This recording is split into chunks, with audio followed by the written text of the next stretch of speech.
is ever more challenging as the population facing high levels of acute food insecurity has increased for the fourth consecutive year.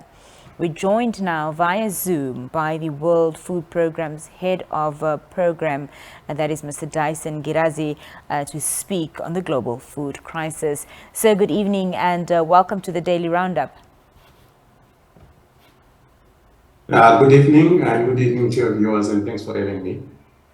Now, as mentioned, the 2023 report on food crisis was released recently, but perhaps you can just briefly unpack for us, what the global food insecurity is that the world is facing. So, from 2016 up to date, the people facing food insecurity globally has actually nearly doubled. And this is, of course, on the backdrop of climate change impact, on the backdrop of, the COVID pandemic, on the backdrop of, the ever loud guns conflict that are happening around the world. So this situation globally is seeing increase in severity and in prevalence of food and malnutrition cases across the globe. There are countries that are classified as having acute food insecurity. Just talk to us about what is meant by that term, acute food insecurity, and of course what the measures are that you would look at to define or classify a country as such. Yeah, so thank you for that. I think in essence, acute food insecurity refers to a situation where a population is facing inadequate consumption of food that threatens, of course, their lives and livelihoods, and it is measured by a convergence of various indicators that includes food consumption indicators, that includes livelihood change indicators, that includes malnutrition and also mortality. So a convergence of the status of these indicators in terms of inadequacy really defines the food insecurity or food crisis in a particular country. This report classified Namibia as having a major food crisis, along with other Central and Southern African countries as well. What does this classification mean, and how dire is Namibia's food insecurity issue? So Namibia, at the time, this report, of course, refers to the situation as was identified between the year of 2021 up to 2022 March. Of course, at that time, we're just coming out of COVID, but for Namibia specifically, the situation remains concerning, in particular in the northern areas, in particular also in the southern areas, where because of drought, because of the compounding impact of high food prices and low purchasing power, the situation remains dire. And in terms of what can be done, I think the government is responding. I think in the past weeks, the government has announced the continuation of the drought relief program, but more concrete actions are still required in terms of enhancing and building resilience for communities so that we're able to transform their productive capacity to be able to produce their own food, but also to be able to mitigate the impact of climate change, and in particular in Namibia, of that of drought and floods that occur year in, year out. Earlier, you mentioned some issues that are contributing to the global food insecurity, such as climate change and COVID-19. You also mentioned, but what are the factors that are contributing to Namibia's food insecurity? So Namibia has always not been producing enough of its food. So the reliance on imported food is one of the drivers. In particular, that the prices impact that happens globally are passed on to consumers down in Kunene and in Kavango.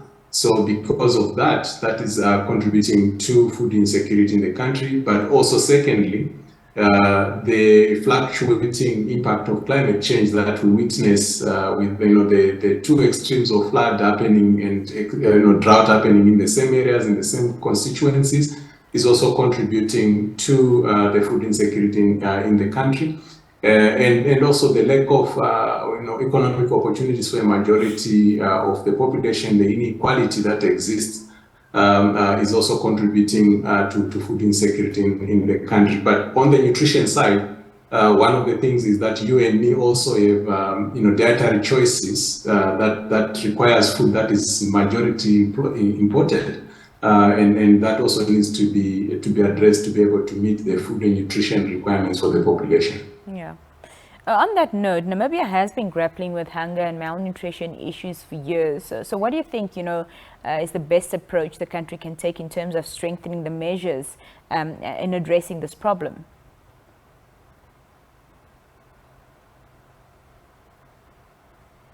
So number one, I think we need to upscale our production capacity. So a lot of investment has to go on to make a majority of our lands that are arable, to be able to produce food for the population.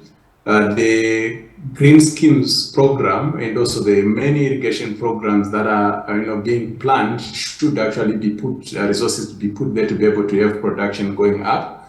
Number two, we need to be able to take advantage of new production methods that are more efficient to improve our yields, so that our production can also go up, and we can also put food and money in the hands of a majority that they're able to buy and meet their food needs. And in particular, we need to take care of really transforming our national food systems. That is from using research, using production, value addition, and also ensuring that we do not waste our food through food losses. Then we can be able to address the food insecurity challenge that the current faces. But primarily, we need to really transform the way that we produce and put most of our lands that we have under production.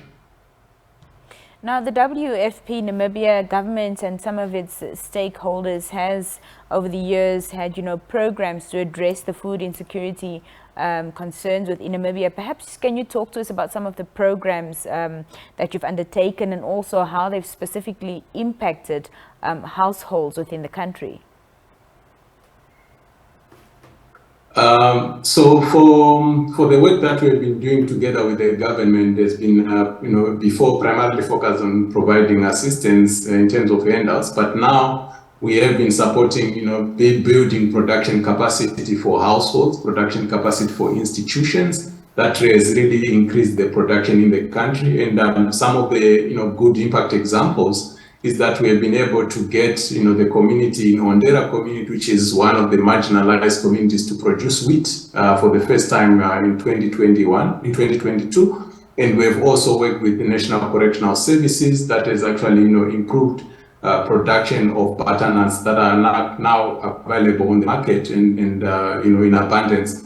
So we are looking at, continuing these efforts of implementing integrated, transformative food system activities with the government to be able to ensure that we plug in the import, challenge that we have of importing a greater part of our food to import substitution and self-sufficiency for households, for constituencies, for regions, as well as for the country. Mr. Ngirazi, that's unfortunately all the time we have, but perhaps final remarks from you just briefly.